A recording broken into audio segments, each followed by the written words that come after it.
నిఫ్టీని కూడా short cell చేయొచ్చండి.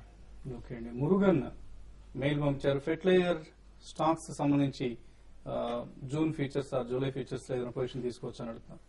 Already June futures లో ఫెర్టిలైజర్ స్టాక్స్ అన్ని సిగ్నిఫికెంట్ గెయిన్స్ పైన ఉన్నాయండి. కాబట్టి డెఫినెట్లీ హోల్డ్ చేయమంటాను. ఎందుకంటే మాన్సూన్ ప్రోగ్రెస్ పైన రిపోర్ట్స్ వస్తున్న కొద్దికి ఈ స్టాక్స్ లో స్ట్రెంత్ కూడా చూపించవచ్చు అనమాట. అండ్ మోర్ ఓవర్ ఇప్పుడు ఇది సోయింగ్ సీజన్ ఫర్ ఫార్మర్స్ కూడా అనమాట. కాబట్టి definitely they will be good performers for these 2 months.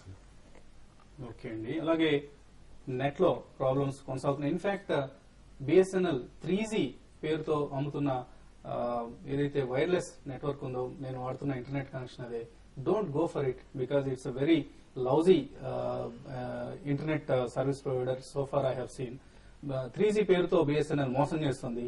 0.8 MB వాళ్ళు క్లైమ్ చేసేది 3 MB అయితే 0.8 MB కంటే స్పీడ్ ఎక్కువ రాదు. So don't go for BSNL 3G wireless connection. అలాగే ఫైనల్ గా సుందర్ రాజా తన రికమెండేషన్ పంపించారు. ఐసిఐసిఐ బ్యాంక్ బై అబౌవ్ 865 అంటున్నారు, టార్గెట్ 874 గా చెప్తున్నారు, స్టాప్ లాస్ 859 గా ఇండికేట్ చేస్తున్నారు. Amarnath Shastri Mphasis buy above 593 అంటున్నారు, టార్గెట్ 600 రూపీస్, స్టాప్ లాస్ 590 దగ్గర పెట్టుకోండి స్ట్రిక్ట్ గా. ONGC sell below 1165, target 1150, stop loss 1172 గా చెప్తున్నారు.